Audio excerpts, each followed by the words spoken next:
क्योंकि मैंने आने से पहले एक दादी को देखा जो मोटरसाइकिल पे आई है। मुझे नहीं पता वो कहाँ बैठी है, वो 100 किलोमीटर से आई है, 100 किलोमीटर से मोटरसाइकिल पे। मैंने उन माओं को सुना जो पैदल आ रही थी और उनसे पूछा गया कि आप कहां से आई हैं, तो उन्होंने जो बात कही कि हम अपनी बस लेके आए हैं, अपने पैसे से आए हैं, और अंत में उन्होंने कहा कि उनके पास चाय के पैसे भी अब नहीं बचे। इस प्यार का, इस कर्ज का आज मेरे पास कोई जवाब नहीं है, लेकिन अपनी बात को शुरू करते हुए सबसे पहले आपको ये कह रहा हूं, एक अवसर बनने दीजिए। आपके कच्चे घरों की, आपकी गरीबी, बेबसी, परेशानियों के, तकलीफों को संकल्प करके कहता हूं,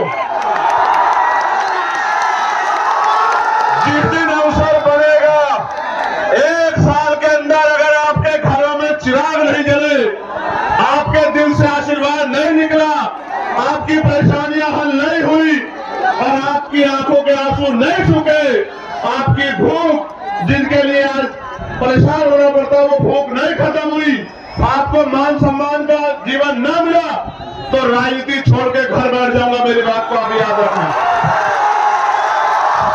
प्यारे साथियों, मैं अपनी बात की शुरुआत करता हूं और सबसे पहले मैं यहाँ के एडमिनिस्ट्रेशन और पुलिस के भाइयों का धन्यवाद करना चाहता हूं।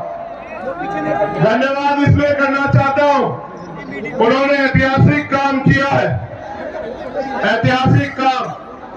किसी विधायक की रैली होती है तो भी 8 दिन पहले परमिशन दी जाती है, लेकिन उन्होंने कल रात परमिशन देकर जो उपकार हम पे किया है, मैं विश्वास से कहता हूं कि मैं इन अधिकारियों को कभी नहीं भूलूंगा। मेरी बात को आप याद रखना। आप जानिए, जिसके लिए सुबह उठने से लेकर शाम तक भाई साहब, प्रदेश का कोई जिला, देश का कोई जिला ऐसा नहीं है जहां से वीडियो जारी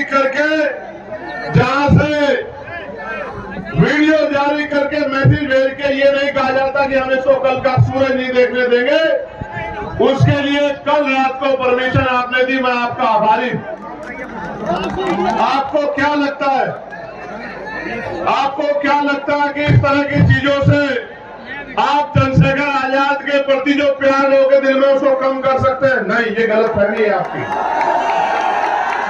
आप अगर आज सुबह भी परमिशन देते और ये टेंट भी नहीं लगता, एक कुर्सी पे खड़े होकर भाषण देकर अपने लोगों को कह के जाता कि याद रखना मेरी बात को। मैं किसी धन्ना सेठ का बेटा नहीं हूं, किसी व्यापारी का बेटा नहीं हूं, किसी नेता का बेटा नहीं हूं, एक प्राइमरी स्कूल के हेडमास्टर का बेटा हूं। संस्कार है मेरे अंदर, मैं गरीबों का दर्द जानता हूं और फिर कह रहा हूं, एक बार पैदा होता है आदमी, एक बार मरता है। ना मैं दोबारा पैदा हो सकता हूं, ना मैं 2 बार मर सकता हूं। एक दिन मुझे भी जाना है, लेकिन अगर जब तक जीवन है मैं इनके हक अधिकारों के लिए लड़ता रहूंगा। इस बात को शासन, प्रशासन और सरकार भी याद रखे। मेरी बात को याद रखना। आप मेरी बात को सुनो, मेरा बस चले तो एक शब्द ना कहो और ऐसे ही चला जाऊं, लेकिन जब आया हूं तो अपनी बात कहना चाहता हूं, क्योंकि गर्मी इतनी है। मेरे ऊपर तो टेंट लगा है, लेकिन मेरी माए बहनें, मेरे भाई, मेरे बच्चे, मेरे छोटे नौजवान साथी, बड़े बुजुर्ग गर्मी में है, पसीना आ रहा है। मैं तो जानता हूं लोग पैसे में नहीं जाते, खाने पे, मिठाई पे, शराब पे नहीं जाते, और आप अपने इस बेटे को इज्जत, प्यार, आशीर्वाद देने के लिए इस गर्मी में बैठे हो। नहीं है मेरे पास आज आपको देने के लिए बहुत कुछ नहीं है, लेकिन इस मंच से कह रहा हूं, मेरे खून का कतरा कतरा भी अगर आपके लिए बह जाएगा तो ऊप नहीं कहूंगा। मेरी बात को आप याद रखना। प्यारे साथियों, मैं कुछ समय इस गर्मी का आपका लूंगा, क्योंकि बहुत महत्वपूर्ण बात आपसे करनी है और आपने भी अपना काम छोड़ा है। एक एक पैसा इकट्ठा करके आपने इस रैली को सफल बनाने का प्रयास किया। प्यारे साथियों, मैं अपनी बात को शुरू करते हुए सबसे पहले भदोही के लाल धीरज कुमार गुप्त जी को आदरांजलि अर्पित करता हूं। भदोही का जो लाल धीरज कुमार जी थे, जिन्होंने 2023 में अग्निवीर ज्वाइन किया और 18 फरवरी को जम्मू कश्मीर में वो शहीद हो गए। ये शहीद जिस परिवार से होता है उस परिवार को तकलीफ का एहसास होता है, लेकिन आप ये समझिए उस शहीद भाई को आज याद करना इसलिए जरूरी है क्योंकि पहले आर्मी की नौकरी पक्की होती थी। केंद्र की सरकार ने अग्निवीर के जरिए 4 साल की नौकरी करके जिस तरह से सेना का मनोबल गिराने का काम किया और नौजवानों में जो राष्ट्रभक्ति की भावना थी उसको कमजोर किया, देश इस निकम्मी सरकार को कभी माफ नहीं करेगा। मेरी बात को आप याद रखना। भाई धीरज जी के पिताजी श्याम सुंदर गुप्त जी जो उनसे पहले ही इस दुनिया से चले गए, उस परिवार में जो चिराग बुझे हैं, इसलिए उस परिवार को मैं आदरांजलि भेंट करता हूं। प्यारे साथियों, अगले 20, 25, 30, 40 मिनट मैं जब अपनी बात कहूंगा, मैं आशा उम्मीद करूंगा कि आप मेरी बात को सुनेंगे, क्योंकि अगर आप मेरी बात को सुनेंगे नहीं तो फिर आप घर क्या लेके जाएंगे और मेरी बात पे क्या पहरा देंगे, क्या करेंगे, आपको पता ही नहीं लगेगा। चंद उत्साही नौजवान, मैं उनसे आग्रह करूंगा कि वो शांति से खड़े रहें और शोर मचाने की बजाय मेरी बात पे गौर करें। मैं मानता हूं कि मैं बहुत दिनों में इधर आता हूं तो आपका प्यार बहुत ज्यादा है मुझसे, लेकिन खाली प्यार से काम नहीं चलेगा, खाली प्यार से काम नहीं चलेगा। अगर मान सम्मान चाहिए तो उठ के खड़े होना पड़ेगा, उठ के खड़े होना पड़ेगा। मेरी बात को याद रखना। आपके महापुरुषों के नाम मैंने लिए, उन महापुरुषों का संघर्ष याद करो, उनका बलिदान याद करो, उनका शौर्य याद करो। आप उनके अनुयायी हो, आप चंद्रगुप्त मौर्य जी के अनुयायी हो, सम्राट चंद्रगुप्त मौर्य के, आप सम्राट अशोक के अनुयायी हो, आप भीमा कोरे गांव के उन वीर योद्धाओं के अनुयायी हो, उनके वंशज हो। आप अपनी ताकत को भूल बैठे हो और जिस दिन आप उठकर खड़े हो गए और आपने फैसला ले लिया, मैं लिख के देता हूं कि सामंतवाद की जड़ें उस दिन जो है कमजोर हो जाएंगी, सामंतवाद का झंडा उस दिन धरती में गड़ जाएगा। मेरी बात को आप याद रखें। प्यारे साथियों, आज मैं यहाँ बहुत बातें कहने आया था, लेकिन आज मैं यहाँ चुनावी भाषण पे बात नहीं करूंगा। आज मैं यहाँ अपने दिल की बात कहूंगा और वो ये है कि मैं उन नौजवानों की बात करके लिए आया हूं जो डिग्रियां लेके सड़कों पे घूम रहे हैं, लेकिन रोजगार नाम की चीज उनके पास नहीं। आज मैं उन माँ की, उन बड़े बुजुर्गों की, मेरे अभिभावकों की बात करूंगा जिन्होंने अपना खून, अपना पसीना, अपना पेट काट के अपने बच्चों की पढ़ाई में लगा दिया और वो बच्चे नौकरी के अभाव में बेबस घूम रहे हैं। वो माँ बाप ये देख रहे हैं कि कब उनके बच्चों को रोजगार मिले। आज मैं उन किसानों की बात करूंगा जो किसान इस जोन में कभी बाढ़ से प्रभावित होते हैं, कभी सूखे से प्रभावित होते हैं, कभी खनन माफियाओं की चोट से प्रभावित होते हैं, कभी सरकार के जुर्म से प्रभावित होते हैं, कभी खाद समय पे नहीं मिलता, कभी डीएपी समय पे नहीं मिलता, कभी यूरिया समय पे नहीं मिलता, कभी उनकी फसल बर्बाद हो जाती है, उनको मुआवजा भी नहीं मिलता। आज मैं उन किसानों की बात यहाँ करने आया। आज मैं अपनी उन बहन बेटियों की बात करने आया हूँ जिनके लिए सरकार कहती है कि हम उनको साइकिल देंगे, हम उनको स्कूटी देंगे, लेकिन ये निकम्मी सरकार हमारी बहन बेटियों की इज्जत की रक्षा भी नहीं कर पा रही है। उनका दर्द कहने के लिए आज मैं यहाँ आया। प्यारे साथियों, हमारी वर्दी में कोई खोट नहीं है, ये जो पुलिस के मेरे भाई हैं, मैं इनको सैल्यूट करता हूं, लेकिन आप नहीं जानते ये मजबूर है, क्योंकि पुलिस सरकार के अंडर में होती है। जो सरकार चाहती है वो पुलिस के भाइयों को मजबूरी में करना पड़ता है। अगर अनुशासन में काम करेंगे तो कार्रवाई होगी, ना चाहते हुए भी कई बार मजबूरी में ऐसे कदम उठाते हैं। इसका एक उदाहरण मैंने आपको बता दिया कि रात लेट नाइट परमिशन दे रहे हैं, अगले दिन कार्यक्रम में टेंट कैसे लगेगा, कार्यक्रम कैसे होगा। इससे एहसास होता है कि पुलिस कितनी मजबूर है।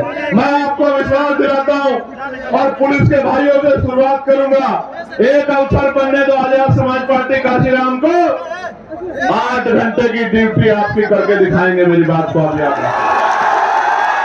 सप्ताह में एक दिन छुट्टी दिला के रहेंगे, आपको याद रखना। प्यारे साथियों, वेतन विसंख्या दूर कराएंगे आपका जो बैकलॉग है भर के, आपको जो 24 घंटे ड्यूटी का प्रेशर बना हुआ ये खत्म करेंगे और आपको बॉर्डर स्कीम खत्म करके अपने जिले के बराबर में जिले में जाने की आजादी देंगे। मेरी बात को आप याद रखना। आपसे शुरुआत करें। प्यारे साथियों, अभी शिक्षा मित्रों को मैं बधाई देता हूं, लेकिन बधाई अधूरी है, क्योंकि मैं तो शिक्षा मित्रों का वेतन 25,000 से पार चाहता था, लेकिन हमारे तक प्रयास के बाद सरकार ने लगभग 18,000 रुपए की घोषणा की है। प्यारे साथियों, अभी तो शिक्षा मित्रों की बात आगे बढ़ी है, अभी तो लड़ाई पीआरडी के जवानों की बाकी है, होमगार्ड भाइयों बहनों की बाकी है, भोजन माताओं की बाकी है, आशा आंगनबाड़ी बहनों की बाकी है, पंचायत सहायकों की बाकी है, रोजगार सेवकों की बाकी है। जब तक इनके मानदेय वेतन में वृद्धि नहीं होती और इनको कम से कम 20-20 हजार रुपए का रोजगार नहीं मिलता, तब तक हम लोग रुकने वाले नहीं, सरकार को मजबूर करके छोड़ेंगे। इस सरकार को मजबूर करके छोड़ेंगे कि जिनसे काम लेते हो उनको कम से कम इज्जत का वेतन देने का काम करो। सिर्फ यही लड़ाई खत्म नहीं होगी जब तक ग्रामीण क्षेत्रों में महिलाओं को सम्मान पूर्वक रोजगार नहीं मिलेगा, तब तक ये लड़ाई पूरी नहीं हो सकती। मेरी बात को आप याद रखना। और आज कह रहा हूं, 2 किलो राशन नहीं दूंगा, आटा चावल नहीं देंगे हम लोग, 2,000 रुपए नहीं देंगे, लेकिन आपके बच्चों को इतनी अच्छी शिक्षा देंगे और आपको रोजगार देंगे कि आप 20,000 रुपए घर पे रहकर कमाओगे। मेरी बात को आप याद रखना। आपके बच्चों को इतनी अच्छी शिक्षा देंगे कि वो अपने पैरों पे खड़ा होकर 50,000 रुपए का रोजगार करेगा और आपसे आंसू पूछने का काम करेगा। मेरी बात को आप याद रखना। प्यारे साथियों, उत्तर प्रदेश के हालात बदल रहे हैं, उत्तर प्रदेश के हालात बदल रहे हैं और एक तरफ तो नीले झंडे वाले बाबा साहब अम्बेडकर के अनुयायी, फूले साहू के अनुयायी घूम रहे हैं, दूसरी तरफ कुछ बहरूपिये भी घूम रहे हैं। और बहरूपियों को कैसे पहचानना है, बहरूपियों को कैसे पहचानना है, तो उनकी बातों में गौर करना पड़ेगा। एक नेताजी तो विधानसभा में खड़े होकर कहते हैं, हालांकि मैं इस भाषा को नहीं यूज करना चाहता था, लेकिन मुखौटे तो उतारने पड़ेंगे, बिना मुखौटे उतरे काम नहीं चलेगा। मैं जो मंचासीन हमारे नेता उनको भी बताना चाहता हूँ कि आज देश में सिर्फ चमार जाति को आरक्षण नहीं मिलता, पूरे शेड्यूल कास्ट को आरक्षण मिलता है, पूरे बैकवर्ड क्लास को आरक्षण मिलता है। और तो और कई सारे मैं देश भर में घूमता हूँ, क्षेत्रीय आधार पे तो सामान्य जाति के लोगों को भी हिमाचल में, जम्मू कश्मीर में, उत्तराखंड में आरक्षण का लाभ मिलता है। और तो और 2019 से ईडब्ल्यूएस के जरिए सामान्य जाति के गरीबों को भी आरक्षण का लाभ मिलता है। लेकिन सामंतवादी सोच क्या होती है, इसका उदाहरण मैं आपको बताता हूँ कि एक नेता असेंबली में खड़े हो कहते हैं कि मैंने केवल से पूछा कि आप चमार बनना चाहते हैं। आप समझो मानसिकता क्या है, वो ये बताने का काम कर रहे हैं, क्योंकि निषाद समाज के लोग ये मांग कर रहे हैं कि उनको शेड्यूल कास्ट में रखा जाए, तो ये बताने का काम कर रहे हैं कि जो आरक्षण लेता है वो चमार बन जाता है। और मैं उन नेताजी को और उनके बड़े नेताजी को कहना चाहता हूं इस मंच से, कभी बातें चमार का इतिहास पढ़ना तो आपको पता लगेगा, और कभी सिर्फ बाकी चमार का इतिहास मत पढ़ना, कभी चमार रेजिमेंट का इतिहास पढ़ना तो आपको पता लगेगा कि हमारे शौर्य का, कि बहुजन समाज में शौर्य कितना। मैं तो बार बार कहता हूं कि बना के देखो, अहिर रेजिमेंट बना दो, गुर्जर रेजिमेंट बना दो, पाल रेजिमेंट बना दो, प्रजापति रेजिमेंट बना दो, निषाद रेजिमेंट बना दो, और देश की सेवा में, देश की रक्षा में मौका दो बहुजन समाज के लोगों को, हम दिखाएंगे देश की रक्षा कैसे होगी। बनाओ मौर्य रेजिमेंट, बनाओ शाक्य रेजिमेंट, बनाओ कुर्मी रेजिमेंट, अगर आप में हिम्मत है बनाओ पटेल रेजिमेंट, और दो मौका, हम बताएंगे हमारे अंदर कितनी क्षमता।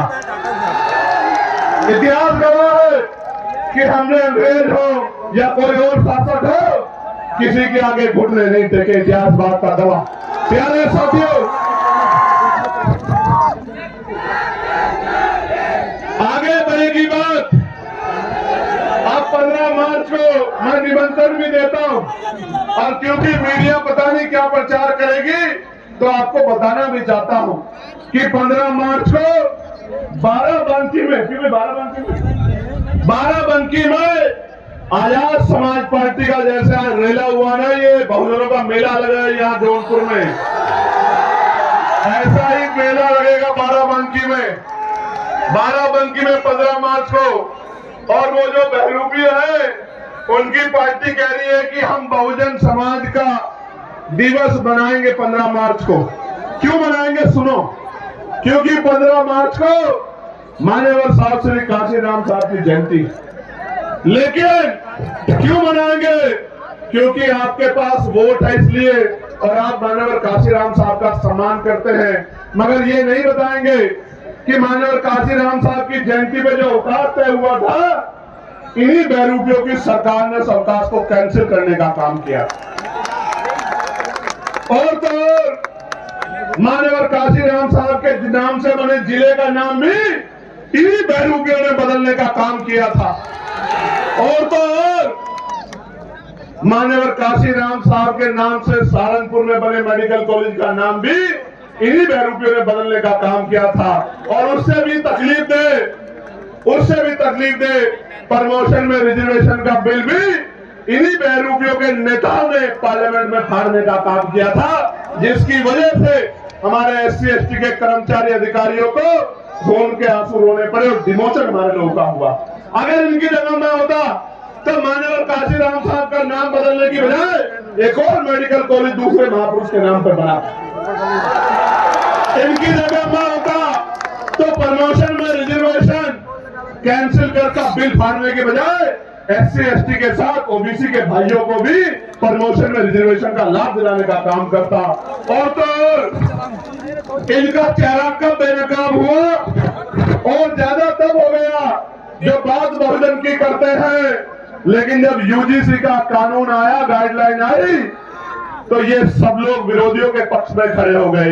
ये बात बहुजन की करते हैं और गुलामी 15% लोगों की करते हैं। ये जो बहरूपिये घूम रहे हैं, मैं इनकी बात कर रहा हूं।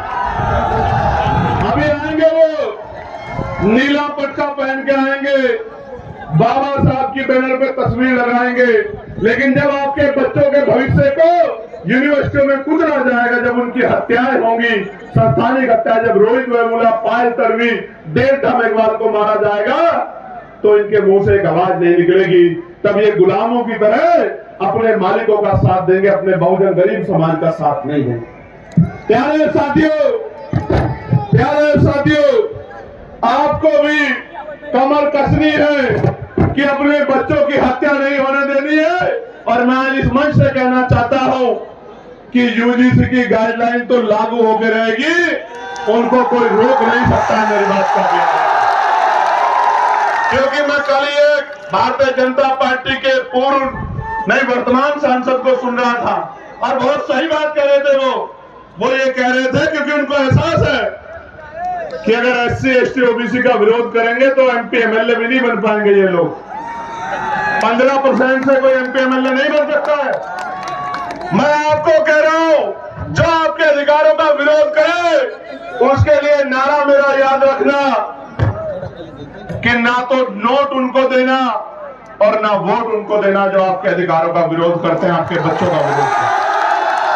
अपना नोट भी उसको देना और अपना वोट भी उसको देना जो आपके लिए सीना तान के खड़ा है, गोली की परवाह नहीं करता, जेल की परवाह नहीं करता, मुकदमे की परवाह नहीं करता, जो आपके आंसुओं पे अपना खून बहाने को तैयार है। आपको भी तैयार होना पड़ेगा उसको शक्ति देने के लिए, वरना फिर बहुत बड़ा नुकसान हो जाएगा। मेरी बात को आप याद रखें। प्यारे साथियों, हमने तय किया है कि हम सबसे बड़ा बदलाव ये करेंगे, जब हम पे अवसर बनेंगे आजाद समाज पार्टी के लोगों पे, तो हम सबसे बड़ा बदलाव ये करेंगे कि हम नई शिक्षा नीति लागू करेंगे। अब वो नई शिक्षा नीति क्या होगी? वो नई शिक्षा नीति ये होगी कि चाहे चीफ सेक्रेटरी हो या मुख्यमंत्री हो, चाहे मंत्री हो या संतरी हो, चाहे सांसद हो या विधायक हो, चाहे चेयरमैन हो या जिला पंचायत का अध्यक्ष हो, गांव के सरपंच और पंचायत के मेंबर से लेके और मुख्यमंत्री तक के बच्चों को, और डीजीपी चीफ सेक्रेटरी से लेके पंचायत के सेक्रेटरी के, डीएम एसएसपी के, सीओ दरोगा जी के, एडीएम एसडीएम के, कानूनी तहसीलदार के, सबके बच्चों को, आईजी डीआईजी कमिश्नर एडिशनल के बच्चों को सरकारी स्कूल में पढ़ाने का काम करेंगे। मेरी बात को अच्छा, आप सोचोगे इससे बदलाव क्या हो जाएगा? मैं आपको बताता हूँ इससे बदलाव क्या होगा। इससे बदलाव ये होगा कि जब उनके बच्चों के हितों की बात आएगी तो सरकारी स्कूल की व्यवस्था ऐसी होगी कि वहां 5 स्टार होटल भी आपको कमजोर महसूस होगा, उसके सामने खोखला साबित होगा। क्योंकि जब एक स्कूल में एक ही टेबल पे जिलाधिकारी का, एसएसपी का, किसान मजदूरों का, हम गरीबों का बच्चा बैठेगा तो टीचर भी टाइम पे आएगा, कमरे भी अच्छे होंगे, साफ सफाई भी होगी और पढ़ाई भी अच्छी होगी। तभी जाके गरीबों के हिस्से में जो है अच्छी जिंदगी के सपने शुरू होंगे। प्यारे साथियों, हम हेल्थ पॉलिसी में बदलाव करेंगे। हम तय करेंगे कि जितने भी लोग कानून बना रहे हैं या जो कानून को लागू करा रहे हैं, उन सबका और उनके बच्चों का इलाज सरकारी अस्पताल में हो, बीमार होने के बाद। जिस दिन ये होगा आप देखना, मशीनें भी अच्छी होंगी, एक्सरा भी वही होगा, सारे टेस्ट भी वही होंगे और दवाइयां भी वही मिलेंगी, बिल्डिंग भी अच्छी होगी, सुविधाएं भी होंगी। तो गरीब की जेब पर जो डाका पड़ रहा है इलाज के कारण, ये डाका नहीं पड़ेगा। मेरी बात को आप याद रखना। प्यारे साथियों, हम कानून व्यवस्था को इतना मजबूत करेंगे कि किसी की हिम्मत नहीं होगी किसी गरीब की बेटी की तरफ, उसके बेटे की तरफ, उसकी जमीन की तरफ, उसकी पत्नी बहनों की तरफ आंख उठाने की। मेरी बात को आप याद रखना। और जो गुंडागर्दी करेगा उसको ऐसा सबक सिखाएगी पुलिस कि दोबारा पीढ़ी में भी कोई गुंडागर्दी करने वाला माफिया नहीं पैदा होगा। मेरी बात को आप याद रखें। प्यारे साथियों, ये जो केंद्र और राज्य की डबल इंजन की गुंडागर्दी की सरकार चल रही है, इस गुंडागर्दी की सरकार को सबक सिखाने का समय आ गया। मेरे भाइयों, मैं आपसे आग्रह करना चाहता हूं कि इस गुंडागर्दी का जवाब हमें वोट की ताकत से देना। अभी वीरभानपुर में क्या हुआ? वीरभानपुर में क्या हुआ? सत्ता को खुश करने के लिए पुलिस के लोगों ने मेरी मां बहनों के ऊपर लाठियां चलाने का काम किया। पूरे गांव में कितनी मारपीट की आपको पता। मैं इनको समझाता हूं कि भाई ऐसा काम मत करो। शराब के नशे में जाके आप गांव में अराजकता करोगे और जनता आपसे विरोध नहीं करेगी तो ऐसा नहीं हो सकता। इसलिए मैं इस घटना का संज्ञान लूंगा और जो अन्याय वहां हुआ है लोकसभा में, अब 9 तारीख से जब लोकसभा चलेगी, उस अन्याय को देश के प्रधानमंत्री के सामने दिखाने का काम करूंगा। उनको बताऊंगा कि उनकी सरकार किस तरह की गुंडागर्दी उत्तर प्रदेश में कर रही है गरीबों के साथ। ये जो धर्म की बात करती है, महापुरुषों के सम्मान की, भारतीय जनता पार्टी की डबल इंजन की गुंडागर्दी वाली सरकार मां अहिल्याबाई होलकर का कितना अपमान किया। उनकी मूर्तियां तोड़ तोड़ के जो है वो फैला दी और जो नौजवान संघर्ष करने गया उनको लाठियों में पीट के जेल में बंद कर दिया। इतनी गुंडागर्दी कर रही है सरकार। प्यारे साथियों, काशी द्वार बनाया जा रहा है बनारस में, एयरपोर्ट के पास 16 ग्राम सभा की जमीन को बिना मुआवजे के छीनने का काम कर रहे हैं। सरकार का काम लोगों को घर देना होता है, जमीन देनी होती है, जमीन छीननी नहीं होती। लेकिन उत्तर प्रदेश की गुंडागर्दी करने वाली सरकार जबरन लोगों की जमीनें